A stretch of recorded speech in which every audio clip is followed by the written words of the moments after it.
दिल्ली राजधानी में आज पूर्वी आजादी का अमृत महोत्सव के उपलक्ष्य व सरदार वल्लभ भाई पटेल की जयंती पर राष्ट्रीय एकता दिवस के अवसर पर राजधानी के उत्तर पूर्वी दिल्ली में जगह जगह पर कार्यक्रम आयोजित किए गए। इसी कड़ी में नंदा नगरी स्थित उपायुक्त कार्यालय में महिला चौपाल का आयोजन किया गया। यह कार्यक्रम एसडीएम हेडक्वार्टर विक्रम बिष्ट की अध्यक्षता में आयोजित किया गया। इस कार्यक्रम में DLSI, सखी वन स्टॉप सेंटर, समाज सेवी संस्थाएं, दिल्ली पुलिस और स्वास्थ्य अधिकारियों द्वारा महिलाओं को उनके अधिकारों के प्रति जागरूक किया गया और उनकी समस्याओं को सुनकर निवारण करने का भरोसा भी दिया गया। ज्यादातर महिलाओं ने अपने ऊपर हो रहे अत्याचारों के प्रति इन सभी सामाजिक संगठनों के सामने बात रखी। महिलाओं ने जब अपने ऊपर हो रहे अत्याचारों के बारे में संगठनों के सामने अपना दर्द बयां किया तो उन महिलाओं की आंखों से आंसू छलक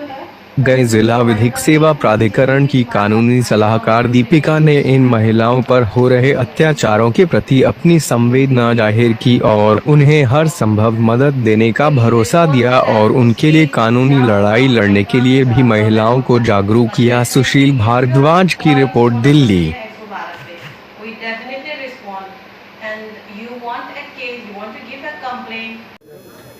सर, क्या कुछ कहना चाहेंगे जो आज जो राष्ट्रीय एकता दिवस पर आपने कार्यक्रम किया, महिलाओं की समस्याएं, किस किस तरह की समस्याएं और किस तरीके से समाधान की बात करें? जैसा कि आप सभी जानते हैं, कल सरदार वल्लभ भाई पटेल का जन्मदिन है और उसको एक राष्ट्रीय एकता दिवस के रूप में मनाया जाता है। उसके उपलक्ष्य में हमने आज एक महिला चौपाल रखी थी, जिस महिला चौपाल में जो भी पीड़ित महिलाएं हैं उनको बुलाया गया था, जूरी मेंबर्स बुलाए गए थे और CDMO ऑफिस से हमारी डिस्ट्रिक्ट मेडिकल ऑफिसर हैं। उसके अलावा पुलिस डिपार्टमेंट से भी उनके सब इंस्पेक्टर स्तर मैडम स्तर आई थी।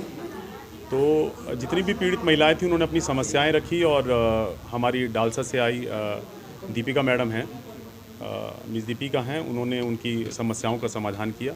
उसके अलावा हमारे डिस्ट्रिक्ट में एक वन स्टॉप सेंटर हैं जहां पर के ऐसी पीड़ित महिलाओं को लीगल जो एड है वो प्रोवाइड की जाती है, पुलिस की भी सहायता प्राप्त दी जाती है।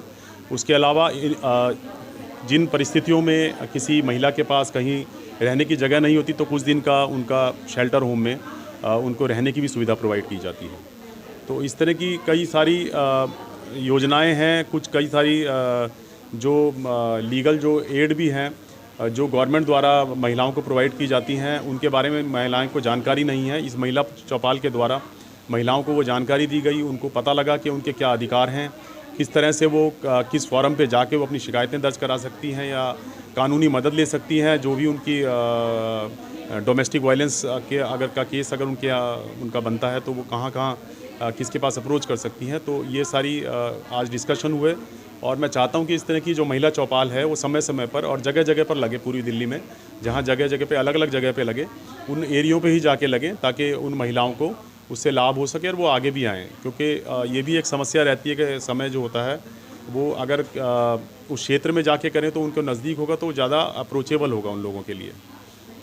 जी, इस NGO से जुड़े हैं और आज जो चौपाल लगी है, किस तरह की समस्याएं और क्या क्या इसके समाधान के लिए बात करें? सबसे पहले तो जिला प्रशासन नॉर्थ ईस्ट और महिला शक्ति केंद्र को मैं धन्यवाद करना चाहूँगा। मेरा नाम राकेश है और मैं एक्शन एड नामक एक संस्था है जो पूरे भारतवर्ष में करीब 25 राज्यों में काम करती है।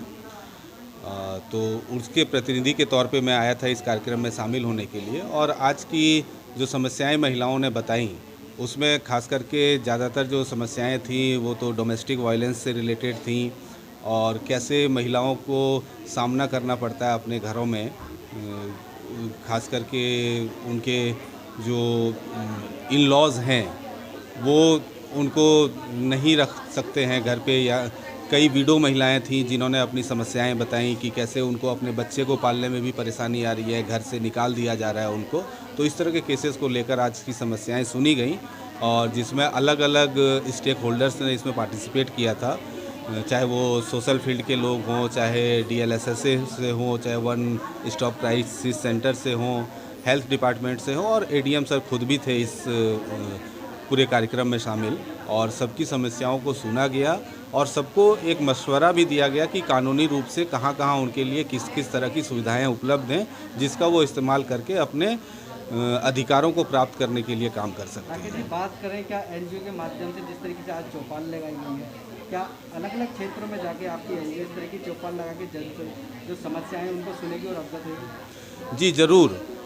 हमारा माध्यम एक्शन एड ने अभी सोचा है कि नवंबर 25 से लेके दिसंबर 10 तक हमारा महिला हिंसा के विरुद्ध एक पखवाड़ा कार्यक्रम होता है जागरूकता का, 16 डेज एक्टिविज़म कहते हैं, वो पूरे विश्व भर में मनाया जाता है और उसको हम मनाएंगे। महिला हिंसा के खिलाफ जितने कानून हैं या महिलाओं को हिंसा या अधिकार प्राप्त करने के जितने भी कानून हैं उनके बारे में महिलाओं को बताना, ये पूरा 15 दिन का कार्यक्रम रहेगा और इसमें मैं चाहूँगा कि नॉर्थ ईस्ट का जिला प्रशासन हमें सहयोग भी करे। ठीक है, जानना चाहिए क्या कुछ कहेंगे जो आज समस्याएं आई और वैक्सीनेशन डोर टू डोर किस तरीके से आगे कार्य कर रहा है? मैं doctor Sandeep Gautam, CDMO north east district, और जो आज ये महिला चौपाल का इंतज़ाम यहाँ पे किया गया है, ये कार्यक्रम बहुत सफल रहा। इसमें हमारे जितने भी जूरी के मेंबर्स हैं उन्होंने बहुत अच्छे से महिलाओं की समस्याओं को सुना और उनके लिए सुझाव दिए। डीएलएसए से हमारी मैडम जो आई थी और हमारी वन स्टॉप सेंटर से और हमारे एनजीओज़ सबका और पुलिस पर्सनल सबका बहुत अच्छा योगदान दिया। ये फर्स्ट हमने महिला चौपाल जो है यहाँ पे हमने अटेंड करी है, तो मुझे इसका एक्सपीरियंस बहुत अच्छा लगा है। आगे भी ये चलती रहेगी, जिससे महिलाओं को अपनी जो कानूनी कार्रवाई है कैसे करनी है, वो स्टेप्स कैसे हैं, कैसे एनजीओ की हेल्प ली जाएगी, इसमें ये सारी जानकारी उनको दी गई है। कौन कौन से सेक्शंस हैं वो बताया गया है। बाकी आप जो हमारा वैक्सीनेशन के बारे में पूछ रहे हैं, वैक्सीनेशन हमारा बहुत अच्छा चल रहा है।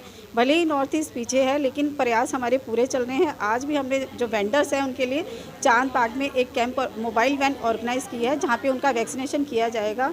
और आपको पता ही है कि हमारा ओल्ड मुस्तफ़ाबाद और रिलीजियस लीडर्स के साथ, हमारे आरडब्ल्यू के साथ कंटिन्यूस मीटिंग डीएम मैडम की होती रहती है और डिस्ट्रिक्ट एडमिनिस्ट्रेशन से हमारे को बहुत सपोर्ट मिला हुआ है। सारा लॉजिस्टिक वहीं से अरेंज होता है, बाकी मैन पावर हमारी होती है, वैक्सीनेटर हमारा होता है, डॉक्टर हमारी तरफ से होता है।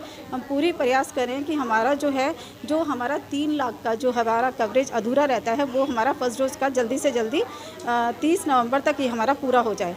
बाकी हमारा वैक्सीनेशन अच्छे टॉप प्रायोरिटी पे चल रहा है। हाँ जी, मामले बढ़ जाएंगे और किस विभाग का है और किस किस तरीके की समस्याएं आपने देखी और क्या उनके समाधान के लिए आज आश्वासन दिया? जी, मेरा नाम दीपिका है। मैं एडवोकेट हूँ, पेशे से वकील हूँ। करकड़ुमा कोर्ट में प्रैक्टिस कर रही हूँ पिछले 6 सालों से। मैं डीएलएसए में एज पैनल एडवोकेट काम करती हूँ और अभी मैं डीएलएसए से पिछले 1 साल से ही जुड़ी हूँ, ज़्यादा टाइम नहीं हुआ है डीएलएसए के साथ। मैं क्रिमिनल लॉयर, सिविल लॉयर और मैट्रिमोनियल डिस्प्यूट्स के साथ काम करती हूँ, जो भी डोमेस्टिक वायलेंस या फिर डिवोर्स केसेस, इन सब मैटर्स को देखती हूँ। मैं काफ़ी सारे एनजीओज़ के साथ भी मेरी जैसे डीएलएसए के साथ जुड़ी हुई हूँ, तो एनजीओज़ के साथ जुड़ने का भी मौका मिला है। नॉर्थ ईस्ट के एरिया में जाने का ज़्यादा मौका मिलता है, तो वहीं पर ही मुझे महिलाओं की प्रॉब्लम्स के बारे में पता लगता है। बहुत सारे केसेस सामने आते हैं जब महिलाओं को ऐसा होता है कि शादी करके छोड़ के चले गए, 2 मंथ्स प्रेग्नेंट हो गए, 3 मंथ्स प्रेग्नेंट हो गए और छोड़कर चले गए, तो उस केसेस में फीमेल्स बिल्कुल ही हैंड टू माउथ हो जाते हैं, वो एक रोड पर आ जाते हैं। तो मैंने उस स्टेट में भी फीमेल्स को देखा है, उनकी प्रॉब्लम्स को सॉल्व किया है, उनको शेल्टर्स के बारे में बताया है या फिर उनकी हेल्प की है, उनको डीएलएसए के बारे में बताया है, डीएलएसए के पर्क्स एंड प्रिविलेजेस के बारे में बताया है।